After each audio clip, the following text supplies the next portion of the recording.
Bismillahirrahmanirrahim. Assalamualaikum warahmatullahi wabarakatuh. Waalaikumsalam warahmatullahi wabarakatuh.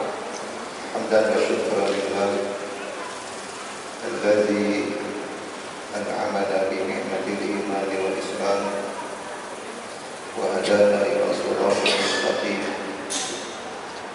Asyhadu an la ilaha illallah wahdahu la syarika lah wa asyhadu anna Muhammadan abduhu wa rasuluh.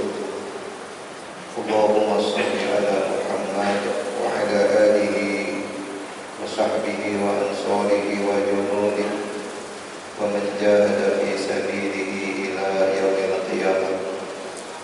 Amma ba'du. Qala Allah ta'ala fil Qur'anil Karim, a'udzu billahi minasy syaithanir rajim. Ya ayyuhallazina amanu taqullaha haqqa tuqatih wa la tamutunna illa wa antum muslimun. Hadirin ikhwatul iman jamaah salat Isya yang insyaallah memuliakan Allah Subhanahu wa taala. Pada malam ini kita bersyukur kepada Allah masih diberikan keistiqomahan untuk bisa menjalankan berbagai macam titahnya. Yang mudah-mudahan kita berharap kepada Allah, semoga semua ibadah yang kita lakukan ini diterima oleh Allah Subhanahu wa taala dan dijadikan sebagai amal soleh di yaumul akhir. Hadirin ikhwatul iman rahimahumullah, ada dua letak keberkahan Ramadan. Yang pertama, letaknya itu berada di bulan Ramadan itu sendiri.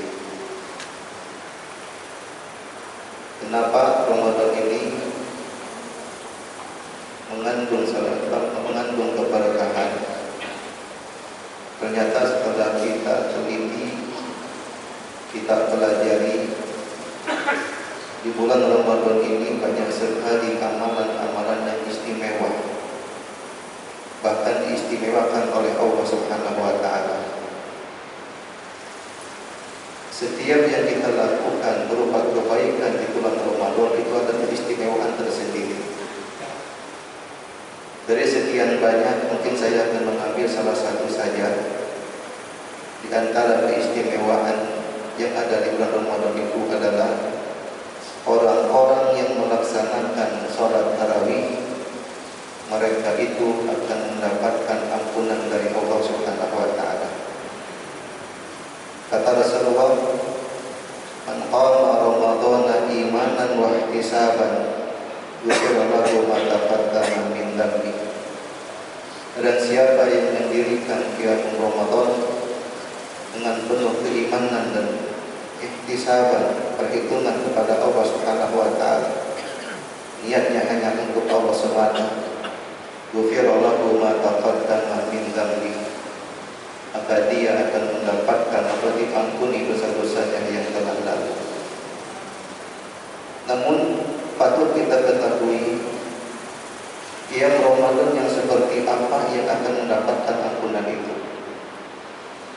Karena kita menyaksikan banyak sekali kasus-kasus di beberapa masjid terkait dengan imam ketika memimpin tarawih itu sangat cepat sekali. Bahkan banyak juga jamaah yang mencari masjid yang paling cepat sholatnya. Ini sudah hal yang lumrah. Padahal kalau kita lihat terkait dengan cepat atau tidaknya sholat tarawih itu, tentu akan diukur dari ketumaninahan. Salah satu syarat untuk menerima sholat itu adalah adanya tumaninah ketika kita membaca ayat-ayat Al-Quran. Apalagi mungkin kalau kita lihat ketika ada orang yang sholat tarawih, jumlahnya sampai 23 rakaat, itu tidak karuan bacaannya. Al-Fatihahnya sampai satu nafas. Dia tidak berdiri lagi dengan kaidah mentajwidnya, panjang pondoknya, yang penting dia cepat selesai.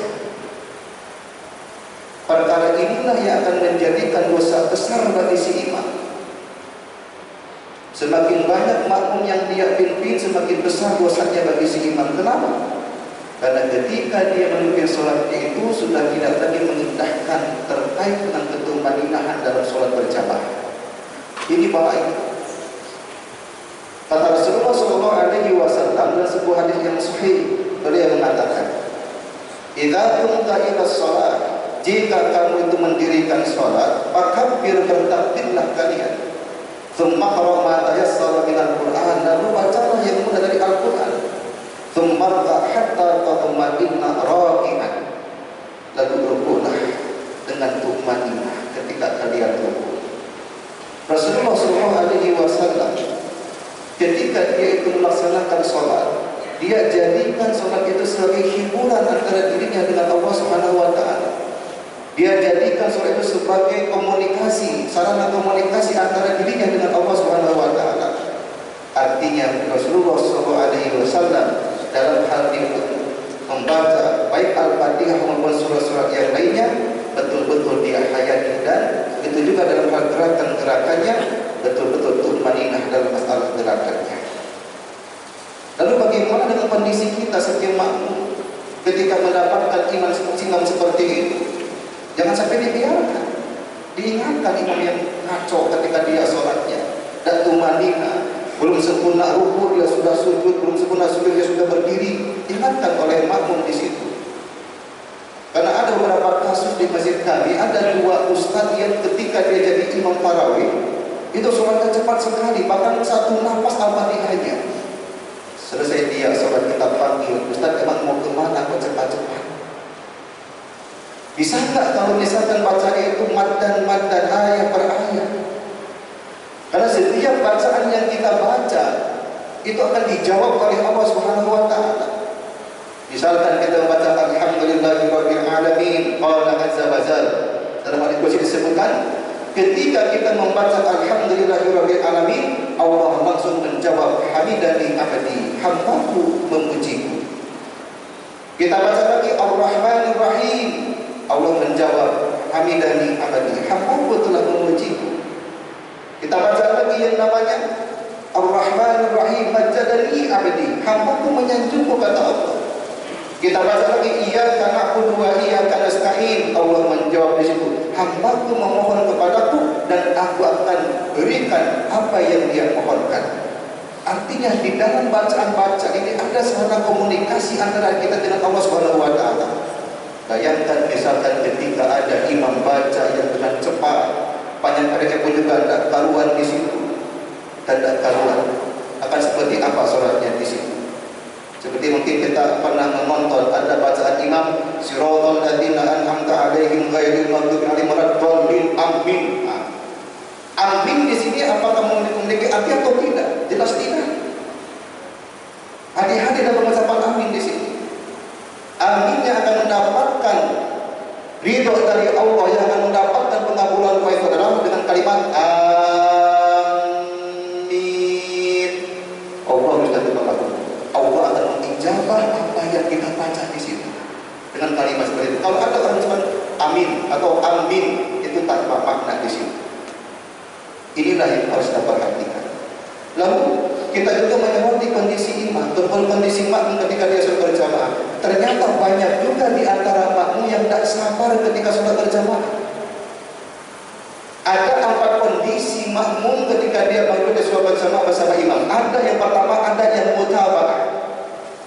Apa arti mutaba'ah? Artinya adalah mengikuti imam.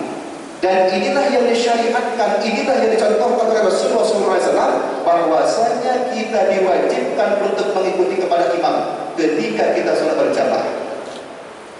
Dalam kitab Sunan Abu Dawud, Rasulullah SAW bersabda, "Innama ju'ilal imam liyu'tamma bihi." Sesungguhnya dijadikan imam untuk diikuti. Fa idza kabbara, ketika imam bertakbir, fakabbiru, bertakbirlah kalian, wala tukabbiru hatta yukabbir. Jangan kalian takbir sampai imam selesai takbir. Kita sepakat dalam perkara ini, dan banyak orang yang ikut terhadap gerakan-gerakan imam. Ketika imam baca Allahu Akbar, sebelum terdengar bar di situ, baru kita sudah mengangkat kepala, mengangkat tangan kita untuk bertakbir.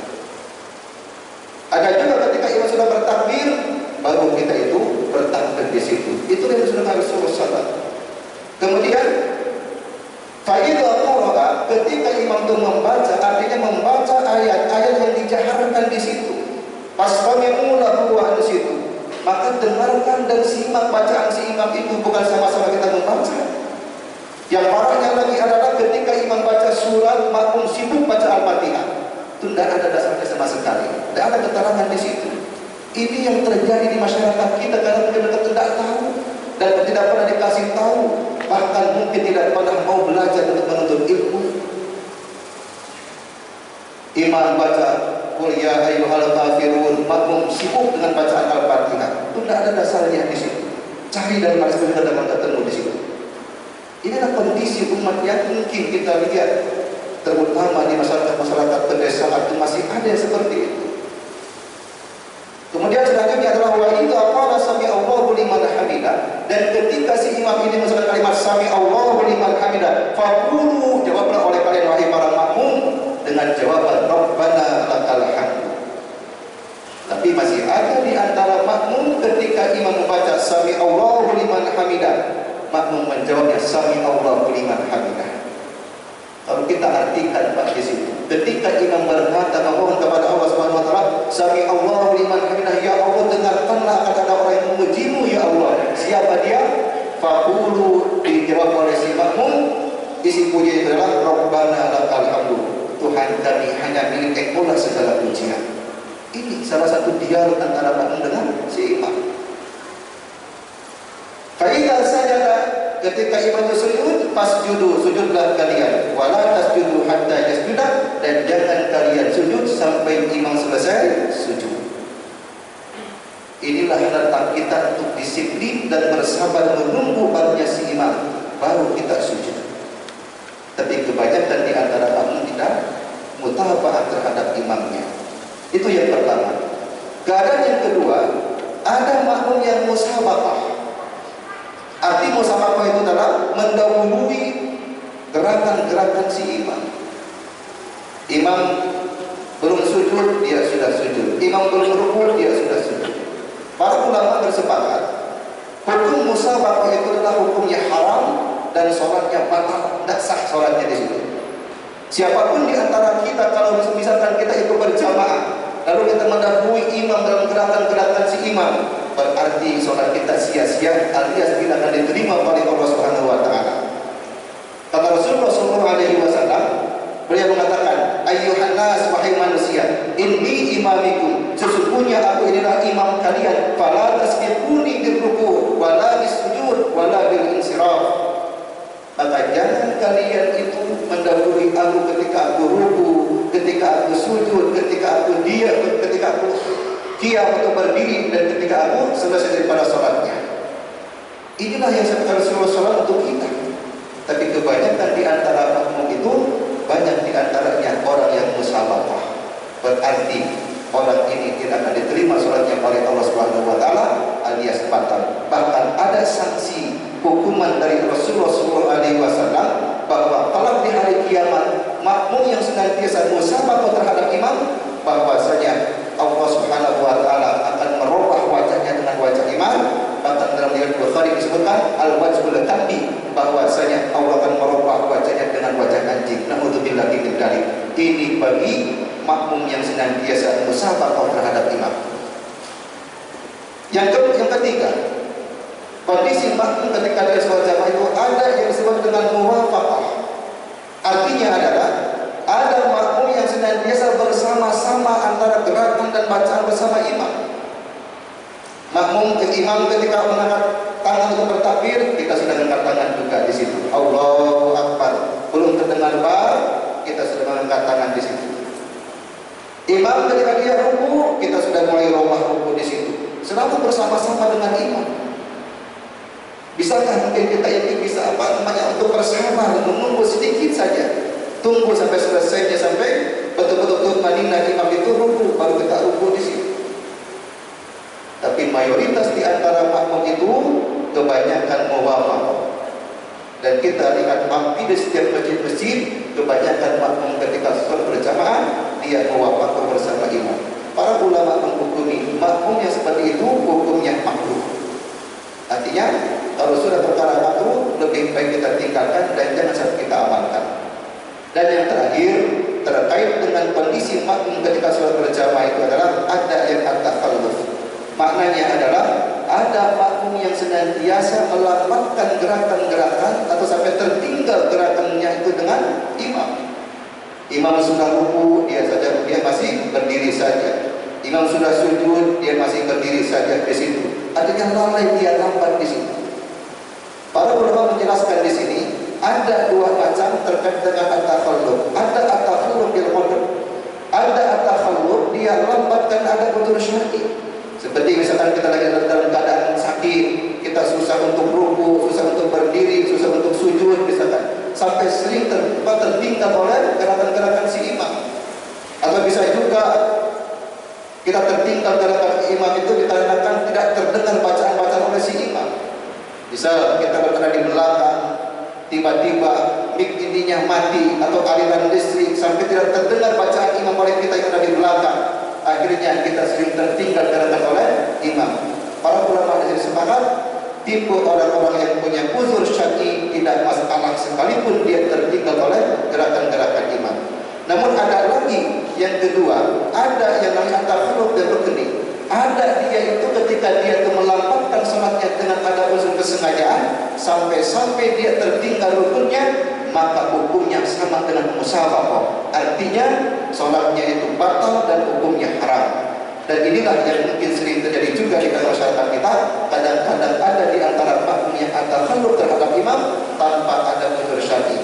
Oleh karena itu mudah-mudahan kita sebagai makmum betul-betul memahami terkait dengan bagaimana tata cara sholat berjamaah yang dicontohkan Rasulullah SAW agar kita senantiasa mengikuti sunnah-sunnahnya. Artinya dalam masalah kondisi makmum ketika dia sholat berjamaah yang disunahkan itu cuma satu, kita diwajibkan diantaranya untuk mutabaah terhadap imam. Mudah-mudahan apa yang saya sampaikan ini ada manfaat bagi kita, dan semoga Allah Subhanahu wa taala senantiasa membimbing kita, memberikan hidayah kepada kita dan tetap istiqomah untuk senantiasa ada di jalannya. Amin amin ya rabbal alamin. Assalamualaikum warahmatullahi wabarakatuh.